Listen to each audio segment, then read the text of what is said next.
Hello students. अब तक के लेक्चर्स में हमने जो भी देखा वो हमने ओवरऑल फार्माकोलॉजी का एक इंट्रोडक्टिव पार्ट देखा। बट आज जो हम बात करने वाले हैं वो है फार्माकोलॉजी के बहुत स्पेशल प्रिंसिपल्स या उनके जो सिद्धांत हैं। तो हमारा ओवरऑल जो भी फार्माकोलॉजी कंसेप्ट है ये दो प्रिंसिपल पे बेस्ड है। एक तो फार्माकोडायनेमिक्स और दूसरा फार्माकोकाइनेटिक्स, जो हमने बहुत बेसिक तरीके से अब तक समझा था क्या है।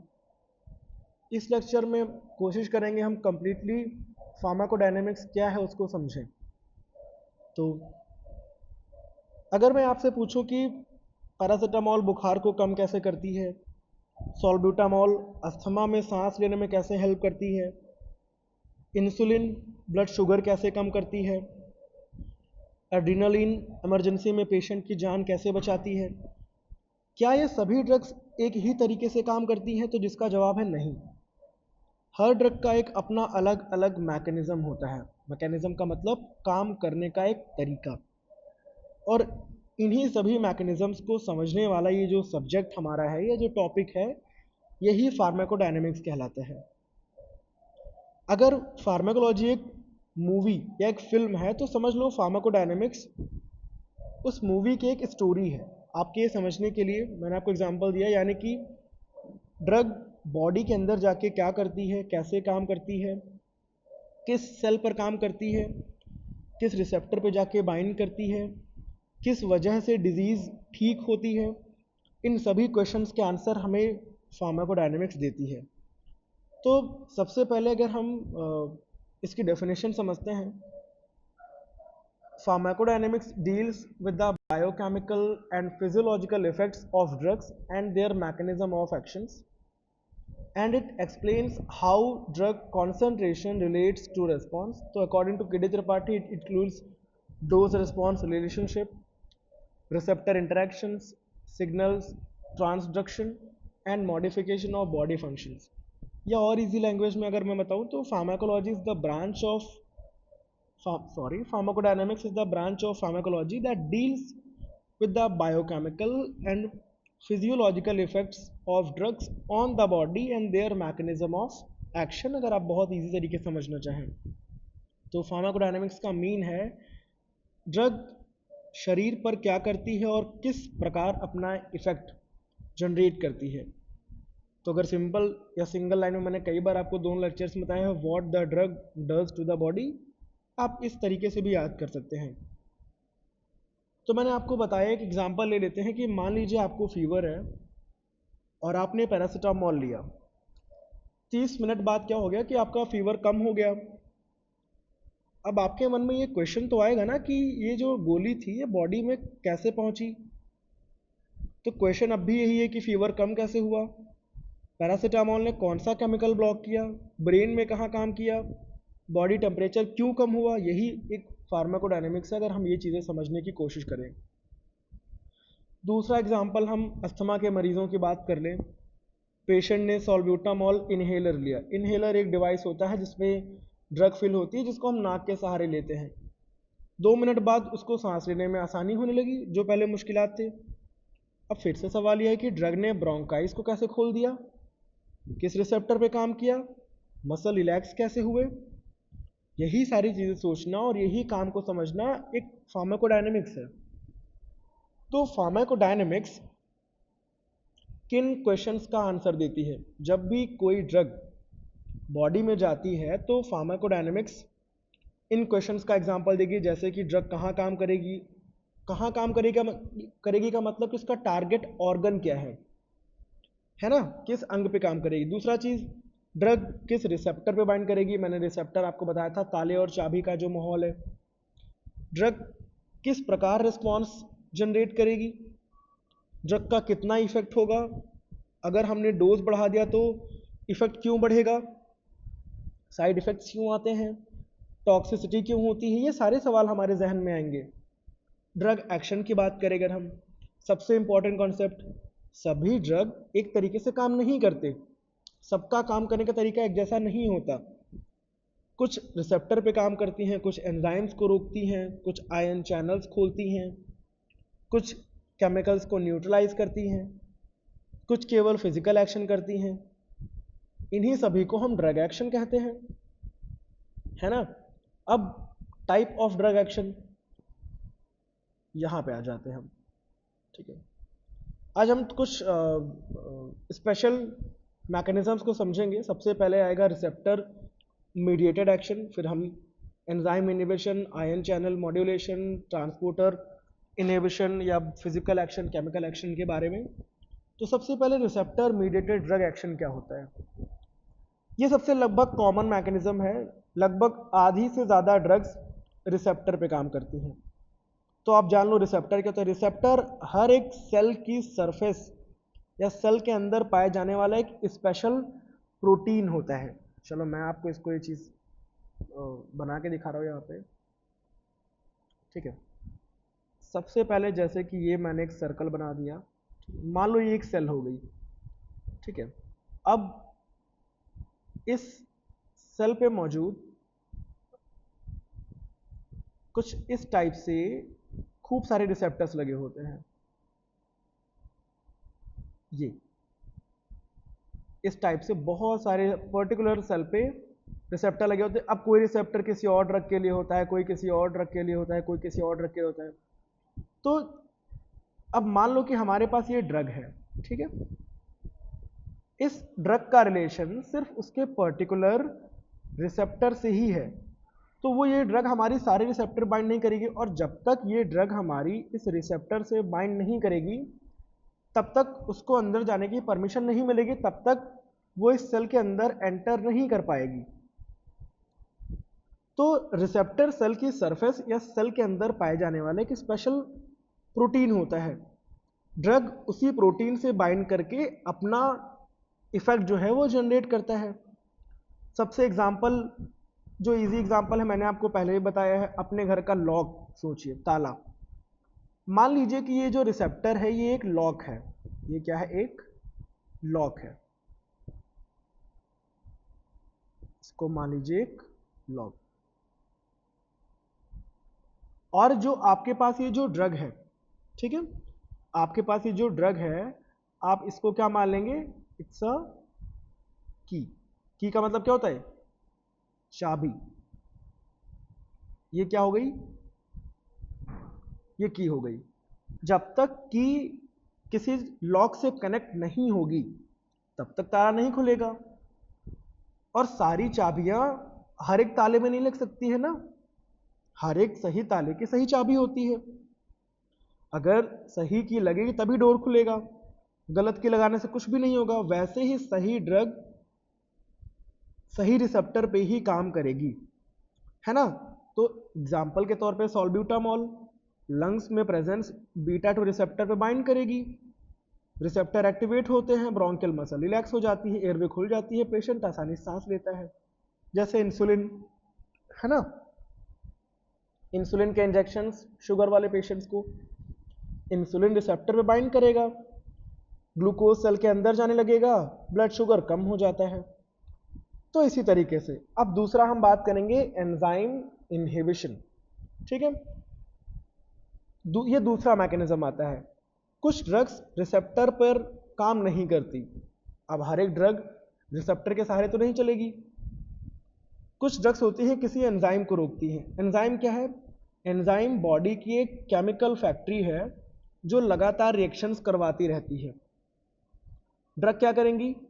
ड्रग उस फैक्ट्री को स्लो या स्टॉप कर सकते हैं, ठीक है। एग्जाम्पल, पेन होने पर बॉडी में साइक्लोऑक्सीजनेस एंजाइम एक्टिव होता है, ठीक है। अब उस एंजाइम की वजह से प्रोस्टाग्लैंडिन का सिक्रीशन होता है जो दर्द और सूजन बढ़ाते हैं। प्रोस्टाग्लैंडिन एक लोकल हार्मोन है, मैं आपको एग्जांपल बता दे रहा हूँ। अब दर्द और सूजन बढ़ते हैं, हमने क्या किया? आइबुप्रोफेन ले ली, हमने दवाइयाँ ले ली आइबुप्रोफेन टैबलेट, जो कॉक्स एंजाइम को ब्लॉक कर देगा, जिससे प्रोस्टाग्लैंडिन का सिक्रीशन कम हो जाएगा और पेन कम हो जाएगा। ये हमारा एनसेट का मैकेनिज्म है, समझ रहे हैं। तो कुछ इस तरीके से। इसके अलावा और एग्जांपल ले लो, ओमेप्राजोल अल्सर वगैरह या पेट के लिए लेते हैं जो हम। स्टमक में प्रोटॉन पंप इनहिबिटर एक प्रोटॉन पंप होता है जो हाइड्रोजन और पोटेशियम को आगे पीछे लाने जाने में हेल्प करता है। तो उसको इनहिबिट करेगा, एसिड कम बनेगा, अल्सर ठीक होने लगता है। ठीक है, तो ये हो गया एंजाइम इनहिबिशन। तीसरा है आयन चैनल मॉड्यूलेशन। अब तीसरा मैकेनिज्म, सेल की मेम्ब्रेन पर छोटे छोटे गेट होते हैं, इन्हें हम आयन चैनल कहते हैं। इनसे सोडियम, पोटेशियम, कैल्शियम और क्लोराइड जैसे आयन्स अंदर बाहर जाते हैं और ड्रग इन गेट को खोल या बंद कर सकती है। आयन चैनल्स को अगर मैं आपको एग्जांपल देके समझाऊं, मान लीजिए कि ये कोई सरफेस है, ठीक है, ये कोई सरफेस है और इस सरफेस पे कुछ रास्ते से कटे हुए हैं, जैसे घर में दरवाजे होते हैं वैसे ही, ठीक है, ये दरवाजे हो गए। तो सेल मेम्ब्रेन पर छोटे छोटे गेट होते हैं। अगर इस गेट को थोड़ा सा और मैं डिफरेंट तरीके से बनाने की कोशिश करूं तो आप ऐसे समझ लीजिए, ठीक है, ठीक है, आप कुछ ऐसे समझ लीजिए, ये हमारी हो जाएगी फॉस्फोलिपिड। फॉस्फोलिपिड का मतलब कि हमारी जो मेम्ब्रेन होती है फॉस्फोलिपिड की बनी होती है। तो कुछ ऐसे ऐसे हम चलो बना दे रहे हैं समझने के लिए आपके, ठीक है।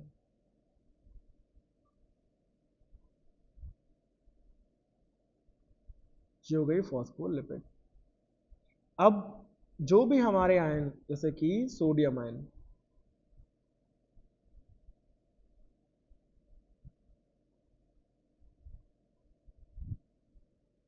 Na2+, सोडियम आयन अंदर आते हैं, इस तरीके से अंदर आएंगे, तो ये इन्हीं को बोलते हैं आयन चैनल्स। ठीक है, आयन्स जो कंडक्शन के लिए अक्सर काम करते हैं। आपको सेंट्रल नर्वस सिस्टम के बारे में हम जब भी पढ़ेंगे, चाहे वो ओपियोइड एनालिसिस पढ़ें, चाहे हम सेडेटिव हिप्नोटिक्स पढ़ें, चाहे हम एंटी एपिलेप्सी पढ़ें, चाहे हम लोकल एनेस्थेटिक या जनरल एनेस्थीसिया जिसके बारे में पढ़ेंगे, हमारा आयन से लेना देना होगा। तो ये जो चैनल्स होते हैं, सेल के मेम्ब्रेन पर छोटे छोटे गेट लगे होते हैं, इन्हीं को हम आयन चैनल कहते हैं। इनसे सोडियम, पोटेशियम, कैल्शियम और क्लोराइड जैसे आयन अंदर बाहर जाते हैं। ड्रग इन गेट को खोल या बंद कर सकती है, जैसे लिडोकेन, लिग्नोकेन, प्रोकेन या जाइलोकेन, जो लोकल एनेस्थेटिक आती है। जब भी आपको कहीं चोट लग जाती है, कोई बड़ा घाव आ जाता है, तो उसको सुचरिंग करने के लिए हम उस पर्टिकुलर जगह को सुन्न करते हैं, जो सोडियम आयन के सहारे कंडक्शन वहाँ पे होता है। तो हमारी ड्रग क्या करती है, इस गेट को बंद करके सोडियम आयन का आना जाना रोक देती है। तो सोडियम चैनल ब्लॉक कर देगा, पेन सिग्नल ब्रेन तक पहुँच नहीं पाता है और लोकल एनेस्थीसिया हमें दिखना शुरू हो जाती है, हमें एक्शन मिल जाता है ना। एग्जाम्पल ऐसे बहुत सारे हैं, जैसे घर का गेट सोचिए आप, गेट खुला रहेगा तो लोग अंदर आते जाते रहेंगे, है ना। गेट बंद होगा तो कोई अंदर नहीं आएगा। वैसे ही आयन चैनल भी गेट की तरीके से काम करते हैं। चलो नेक्स्ट हमारा आता है ट्रांसपोर्ट इनहिबिशन। अब चौथा मैकेनिज्म, कुछ ड्रग रिसेप्टर पे नहीं बल्कि ट्रांसपोर्ट प्रोटीन्स पे काम करते हैं। ट्रांसपोर्टर बॉडी के अंदर कैरियर होते हैं, जैसे कि आपको आपके घर से कहीं दूर जाना है, तो आपके लिए ट्रांसपोर्टर क्या होगा, ई रिक्शा हो गया, ओला, उबर, कुछ तो हुआ, या तो आपके पेरेंट्स बाइक, आप किसी सहारे से ही तो जाएंगे ना वहाँ पे। तो किसी कैरियर, किसी माध्यम से आप उस पर बैठ के अगर कहीं तक जा रहे हैं, तो ये एक कैरियर मीडिएटेड हो गया। तो यही तरीके से हमारी ड्रग भी एक ट्रांसपोर्टर की तरह, कुछ ड्रग रिसेप्टर पे काम नहीं करती, मैंने बताया, इनका काम मॉलिक्यूल्स को एक जगह से दूसरी जगह पे पहुंचाना होता है। एग्जाम्पल के तौर पे जैसे कि फ्लोक्सेटिन, ये सेरोटोनिन के रिसेप्टर्स को ब्लॉक करती है और सेरोटोनिन वापस सेल में जाता नहीं, ब्रेन में सेरोटोनिन बढ़ जाएगा, डिप्रेशन में हेल्प मिलेगी। खैर ये चीज़ें मैं जब मैकेनिज्म्स पे आऊँगा तो शायद आप और तरीके समझोगे। उसके बाद फिजिकल एक्शन, कुछ ड्रग्स किसी रिसेप्टर या एंजाइम पर बिल्कुल काम नहीं करती, ये केवल अपने फिजिकल प्रॉपर्टीज़ के कारण इफेक्ट शो करती है। एग्जाम्पल के तौर पर जैसे एक्टिवेटेड चारकोल, है ना, चारकोल आपने सुना होगा, अपने फेस पे भी फेस मास्क चारकोल यूज़ करते हैं, जो फिजिकल एक्टिविटी, जो एक फिजिकल एंटागोनिस्ट भी इसको बोलते हैं, जो क्या करेगा, चीज़ों को खींच के अपने में एड्जॉर्ब कर लेगा, अपनी सरफेस पे चिपका लेगा, और जैसे आप हटाएंगे तो उसको लेके वो गायब या निकल जाएगा। तो पॉइजन को एब्जॉर्ब कर लेता है, और पॉइजन ब्लड में एब्जॉर्ब हो नहीं पाता है ऐसे, क्योंकि पॉइजन, सारा पॉइजन तो चारकोल ने एब्जॉर्ब कर लिया। ऐसे मैनेटॉल, मैनेटॉल एक डायूरेटिक है जो हमारे सेरेब्रल एडेमा, जो आपकी ब्रेन में सूजन और स्वेलिंग होती है, उसको कम करता है। तो ऑस्मोटिक एक्शन के थ्रू ये क्या करता है, ब्रेन और किडनी से पानी बाहर खींच लेता है। इसका यूज़ सेरेब्रल एडेमा या एक्यूट किडनी इंजरी जैसी कंडीशंस में किया जाता है। ठीक है।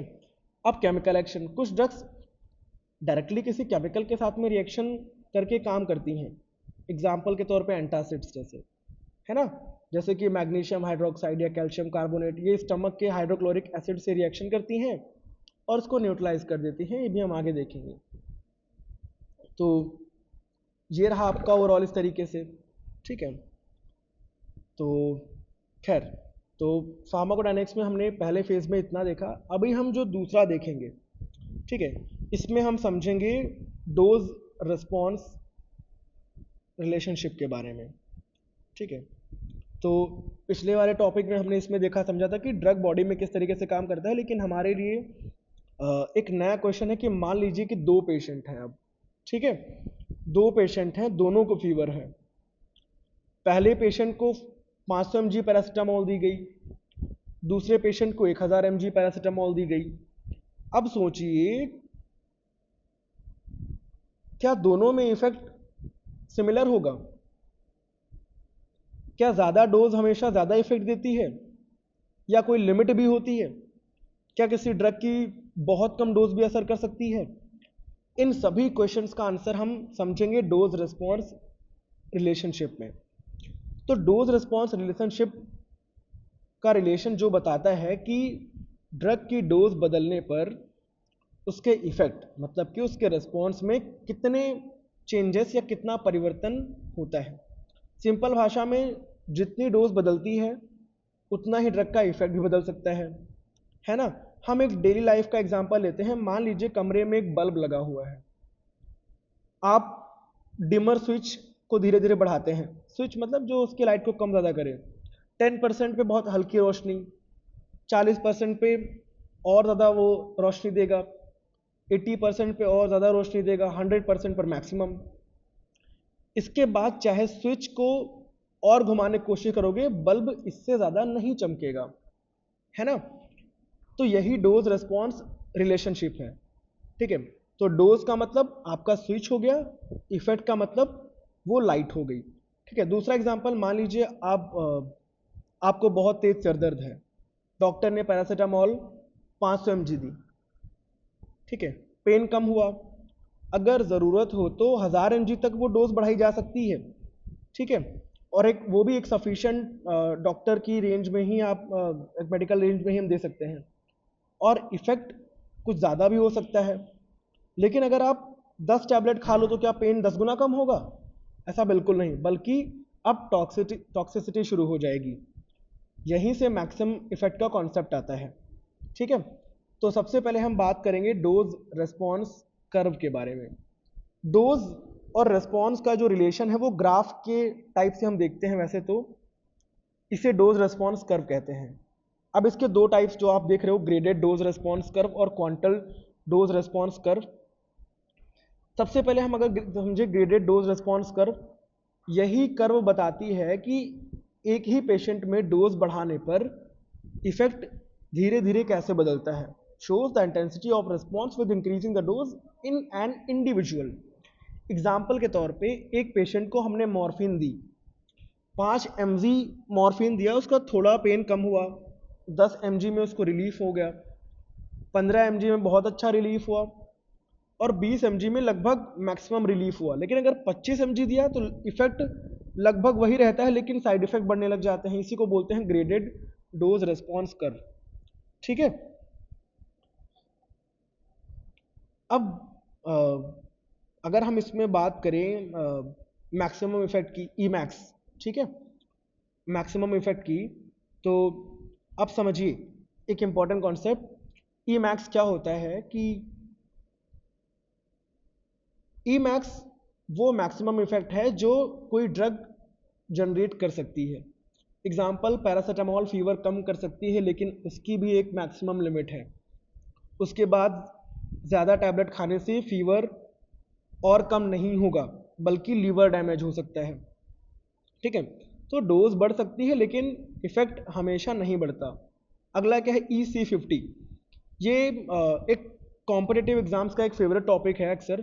EC50 का एक ऐसा डोज या कॉन्सेंट्रेशन है जिस पर ड्रग अपना 50% मैक्सिमम इफेक्ट देती है। मान लीजिए कि ड्रग का मैक्सिमम इफेक्ट 100 यूनिट्स है, ठीक है। अगर 10 mg पर इफेक्ट 50 यूनिट हो जाए तो EC50 कितनी हो जाएगी, 10 mg, है ना। तो EC50 जितनी कम होगी ड्रग उतनी पावरफुल मानी जाएगी, यानी कम मात्रा में आधा और अधिकतम अपना इफेक्ट दे देती है, ठीक है। पोटेंसी क्या होता है, potency refers to how much drug is needed to produce a given effect. Potency बताती है कि डिजायर्ड इफेक्ट लेने के लिए ड्रग की कितनी मात्रा चाहिए, ठीक है। एग्जाम्पल के तौर पे हमारे पास एक ड्रग ए है, ड्रग बी है और दो ही ड्रग है, ठीक है। ड्रग ए क्या है, जिसमें 5 mg में इफेक्ट जो देगी, ड्रग बी 50 mg में वही इफेक्ट, तो कौन ज़्यादा पोटेंट है, ऑब्वियसली ड्रग ए। जब 5 mg में भी वही असर है, 50 mg में भी वही असर है, तो ड्रग ए, क्यों, कम डोज में वही इफेक्ट दे रही है, इसको बोलते हैं हम पोटेंसी। अगर मैं आपके तरीके से एग्जांपल दूं, दो स्टूडेंट्स हैं, एक 5 मिनट में क्लास पहुंच गया, दूसरा 30 मिनट में क्लास पहुंचा, तो जो कम समय में पहुंचा वह ज़्यादा एफिशिएंट माना जाएगा क्योंकि पहुंचना तो क्लास में ही है। इसी तरह कम डोज में काम करने वाली ड्रग अधिक पोटेंट मानी जाती है, ठीक है। The last one is efficacy. Efficacy बताती है कि ड्रग मैक्सिमम कितना इफेक्ट पैदा कर सकती है, refers to the maximum effect of drug can produce. जैसे कि मॉर्फिन बहुत सीवियर पेन को भी कम कर सकता है, पैरासीटामोल हल्के से मीडियम पेन में बेटर है, लेकिन सीवियर पेन में मॉर्फिन जितनी प्रभावी नहीं है पैरासीटामोल हमारी। इसीलिए मैंने आपको पहले आज के लेक्चर में या इससे पहले कभी मैंने पेन के बारे में बताया, माइल्ड, मॉडरेट, सीवियर। आप पेन को समझे तो आप ऐसे डिवाइड कर सकते हैं। माइल्ड पेन को कंट्रोल करने के लिए हमारी अदर दवाएं हैं पैरासीटामोल, बट मॉडरेट या फीवर जहाँ पे आपको पेन की वजह से तड़पना पड़ रहा है तो आप पैरासीटामोल से काम नहीं चला सकते हो, ठीक है। इसीलिए मॉर्फिन की एफिकेसी अच्छी है, ठीक है। चलो दूसरा हमने क्वांटल डोज रिस्पॉन्स कर्व नहीं समझा, ठीक है। सबसे इंपॉर्टेंट ग्राफिकल फॉर्म में इसको भी दे सकते हैं। जो क्वांटल डोज रिस्पॉन्स कर्व जो है, ये कर्व बताती है कि एक पॉपुलेशन में कितने % लोगों में एक निश्चित इफेक्ट जनरेट होगा। एग्जाम्पल के तौर पे हमने 100 पेशेंट को वैक्सीन दे दी, ठीक है, 90 लोगों में प्रोटेक्शन हुई और 10 लोगों में प्रोटेक्शन नहीं हुई, तो ये क्या है, ये पॉपुलेशन रिस्पॉन्स है, ठीक है। इसीलिए इसको हम क्वांटल कर्व भी कहते हैं। दूसरा एग्जाम्पल, 100 पेशेंट को स्लीपिंग पिल दी गई, 80 को नींद आई, 20 को नहीं आई, तो ये भी क्या है, ये क्वांटल रिस्पॉन्स है, ठीक है। तो इस तरीके से आपके समझने के लिए ये है। इसके अलावा थेराप्यूटिक विंडो, एक क्लिनिकल कॉन्सेप्ट, हर ड्रग की एक सेफ्टी रेंज होती है।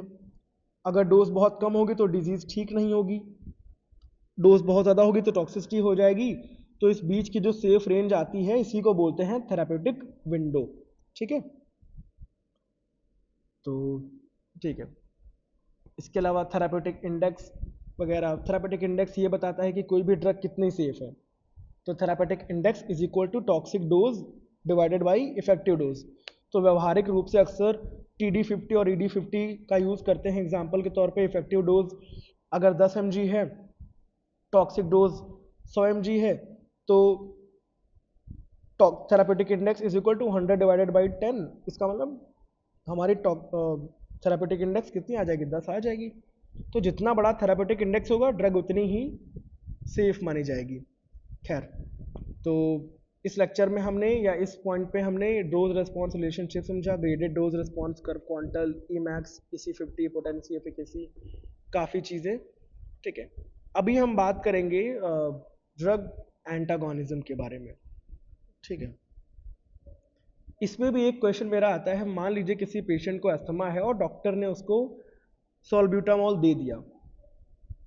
अब अगर वही पेशेंट गलती से प्रोपेनोलॉल भी लेने लगे एटिनोलॉल, प्रोपेनोलॉल, मेटोप्रोलॉल, बेसिकली ये बीटा ब्लॉकर दवाइयाँ होती हैं जो हमारे ब्लड प्रेशर को कंट्रोल करती हैं, थोड़ा सा कम करती हैं। तो क्या होगा, है ना, तो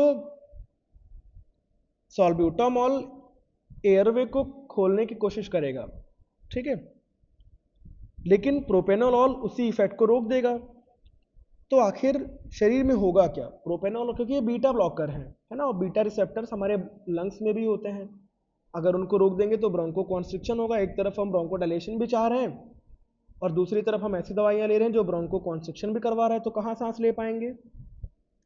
तो यही आज का टॉपिक है, ड्रग एंटागोनिज्म और ड्रग सिनर्जिज्म। ड्रग एंटागोनिज्म क्या है? ड्रग एंटागोनिज्म एक ऐसी कंडीशन है जिसमें एक ड्रग दूसरी ड्रग के इफेक्ट को कम या पूरी तरीके से ख़त्म कर देती है। आसान भाषा में एक ड्रग दूसरी ड्रग के काम में रुकावट डालती है।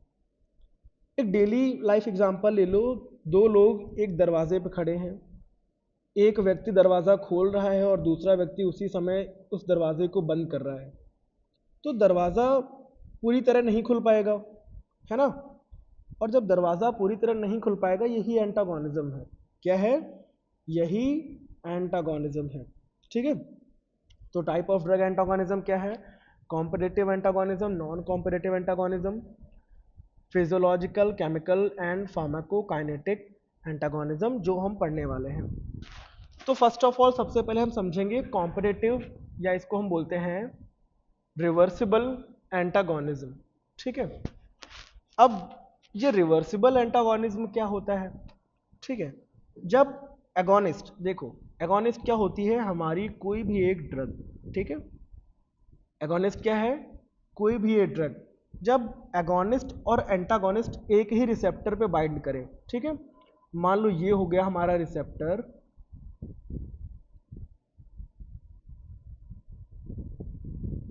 ठीक है, ये हमारी सेल हो गई,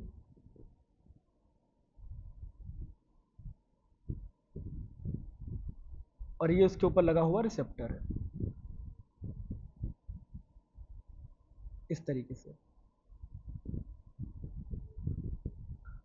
और ये हो गई हमारी ड्रग जिसका नाम है एगोनिस्ट। ड्रग को हम अक्सर एगोनिस्ट ही कहते हैं, और ये जब इस पे आके रिसेप्टर से बाइंड करती है तो एक्शन प्रोड्यूस करती है, ठीक है। जब एक्शन लिमिट से ज़्यादा होता है, जब हम नहीं चाहते हैं, तो हम लेके आते हैं एक अलग सी दवाइयाँ जो एगोनिस्ट के अगेंस्ट काम करे, जिसको बोलते हैं हम एंटागोनिस्ट। वो क्या करेगी? ये क्या करेगी? ये एगोनिस्ट को धक्का देके खुद यहाँ पे आके बैठ जाएगी, वही दरवाजे वाली लड़ाई, ठीक है। तो रिसेप्टर पूरी तरीके से एक्टिव नहीं होगा। जब रिसेप्टर एक्टिव नहीं होगा तो क्या होगा? तो यहाँ पे एक्शन प्रोड्यूस नहीं होगा। यही है हमारा कॉम्पिटिटिव एंटागोनिस्ट। जब एगोनिस्ट और एंटागोनिस्ट एक ही रिसेप्टर पे बाइंड करने के लिए कंपटीशन करते हैं तो उसे हम कॉम्पिटिटिव एंटागोनिस्ट कहते हैं, ठीक है। एंटागोनिस्ट रिसेप्टर को ऑक्यूपाई कर लेगा, मतलब इसमें जीतेगा कौन? एंटागोनिस्ट, ठीक है, और उसे एक्टिवेट नहीं होने देगा, दरवाज़ा खुलने नहीं देगा, ठीक है। तो वही लॉक इन की एग्जाम्पल, रिसेप्टर क्या है? लॉक हो गया। एगोनिस्ट क्या है? सही चाबी हो गई। एंटागोनिस्ट नकली चाबी हो गई। नकली चाबी लॉक में जाके फंस गई, अब सही चाबी अंदर जा नहीं पाएगी, इसीलिए इफेक्ट नहीं होगा, ठीक है। उसके अलावा दूसरा नॉन कॉम्पिटिटिव एंटागोनिस्ट। अब एंटागोनिस्ट रिसेप्टर के किसी दूसरे जगह पे, है ना, मान लो इसी आसपास कोई एक और साइट है जिसको हम बोल रहे हैं एलोस्टेरिक साइट, जो दिखने में थोड़ा दूसरे जैसी हो रही है, ठीक है। तो अब क्या होगा? रिसेप्टर को इस तरीके से देखो, जो एंटागोनिस्ट रिसेप्टर के किसी दूसरी जगह, जिसको बोलते हैं एलोस्टेरिक साइट, जो मैंने बताया, यहाँ पे बाइंड करेगा, या रिसेप्टर को इस तरीके से बदल देता है कि एगोनिस्ट अपना इफेक्ट दिखा ही नहीं देता है, ठीक है। मान लो ताले का शेप ही बदल दिया जाए, अब ओरिजिनल चाबी भी उसे नहीं खोल पाएगी, है ना, ताले का शेप बदल गया। तो इसी को बोलते हैं हम नॉन कॉम्पिटिटिव एंटागोनिज्म। तीसरा फिजियोलॉजिकल एंटागोनिज्म। दो अलग अलग रिसेप्टर्स ये ड्रग्स जो होती हैं, मान लो कि दो ड्रग अलग अलग रिसेप्टर पे काम करती हैं, लेकिन उनके फिजियोलॉजिकल इफेक्ट एक दूसरे के अगेंस्ट हैं। एग्जाम्पल, एड्रीनलिन ब्लड प्रेशर बढ़ाती है, इंसुलिन ब्लड शुगर को कम करती है, ग्लूकागॉन ब्लड शुगर बढ़ाता है। तो इंसुलिन और ग्लूकागॉन अलग अलग रिसेप्टर पे काम करेंगी, लेकिन उनके काम उल्टे हैं, इफेक्ट अगेंस्ट है। ठीक है। अब केमिकल एंटागोनिज्म, जब दो केमिकल आपस में रिएक्शन करके एक दूसरे को इनएक्टिवेट कर दे, है ना, इसको बोलते हैं केमिकल एंटागोनिज्म। ठीक है। फार्माकोकाइनेटिक एंटागोनिज्म, जब एक ड्रग दूसरी ड्रग के एब्जॉर्प्शन, डिस्ट्रीब्यूशन, मेटाबॉलिज्म या एक्सक्रीशन को चेंज कर दे, जिससे उसका इफेक्ट कम हो जाए, इसको बोलते हैं हम फार्माकोकाइनेटिक एंटागोनिज्म। ठीक है। तो ये सारी चीज़ें आ जाती हैं। अगला हमारा आता है सिनर्जिज्म। ठीक है। दो टाइप के सिनर्जिज्म होते हैं। सिनर्जिज्म का मतलब एक काम को करने के लिए जब दो लोग मेहनत करें तो वो काम और जल्दी हो जाता है। ठीक है। तो इसमें एडिटिव इफेक्ट और पोटेंशिएशन, ये दो चीज़ें हैं। ठीक है। एडिटिव इफेक्ट का मतलब जब दो ड्रग्स का कंबाइन इफेक्ट उनके इंडिविजुअल इफेक्ट के योग के बराबर हो या सम के बराबर हो, जैसे 1 + 1 = 2, है ना। एग्जाम्पल, पैरासीटामोल और आइबुप्रोफेन, हमने दोनों पेन कम कर दी थी, दोनों को साथ में दे दिया तो रिलीफ और अच्छा मिल गया, है ना। दो मजदूर 50-50 ईंटें उठाते हैं, साथ में मिलकर उठाएंगे तो 100 ईंटें उठा लेंगे। तो यही एक एडिटिव इफेक्ट है। दूसरा जो पोटेंशिएशन मैं कह रहा हूँ, एक ड्रग दूसरी ड्रग के इफेक्ट को इतना बढ़ा देती है कि कंबाइंड इफेक्ट जो है वो हमारी उम्मीद से ज़्यादा हो जाता है ना। 1 + 1 क्या है, इस 2 इज ग्रेटर देन 1 + 1। ठीक है। या कभी कभी 0 + 1 में क्या, कौन सा बड़ा होगा, ऑब्वियसली 1 बड़ा होगा। तो पहली ड्रग अकेले काम नहीं कर पा रही है, लेकिन दूसरी ड्रग का इफेक्ट बढ़ा दे रही है। जैसे अमोक्सिसिलिन और क्लेवलानिक एसिड ले लिया। अमोक्सिसिलिन के अंदर दम नहीं था, बट क्लेवलानिक एसिड ने क्या किया, कंधे पर हाथ रखा, चल कोई दिक्कत नहीं, हो जाएगा, तू कर सकता है, उसको मोटिवेट कर दिया। अब क्लेवलानिक एसिड अकेले एंटीबायोटिक नहीं है, लेकिन बैक्टीरियल एंजाइम जो बीटा लैक्टामेस है उसको रोक दिया इसने भी, है ना। मतलब अमोक्सिसिलिन और ज़्यादा प्रभावी हो गई। आप बहुत डीमोटिवेट हैं, आपके किसी दोस्त ने आपके साथ क्या किया, बढ़िया से आपको मोटिवेट किया, आपको बहुत सारी चीज़ें बताई, और आपके अंदर और मेंटल पावर या फिर आपके अंदर जो भी सोचने की शक्ति और पॉजिटिव एनर्जी आई, आपने वो काम कर दिया। इसी को बोलते हैं हम पोटेंशिएशन। ठीक है। तो ये दो चीज़ें हमने इसमें सीखी, एडिटिव और पोटेंशिएशन। ठीक है। एंड तो दैट्स इट। इस लेक्चर में इतना ही देखते हैं। अभी हमारे पास टॉलरेंस और डिपेंडेंस है। ठीक है। काफ़ी कुछ बाकी है, तो ये हम अपने नेक्स्ट लेक्चर में देखेंगे। फार्माकोडायनामिक्स हमारा बहुत लेंदी बड़ा पार्ट है। ठीक है। तो ठीक है, बाकी यहीं तक रखते हैं, मिलेंगे हम अपने नेक्स्ट क्लास में। Thank you and welcome.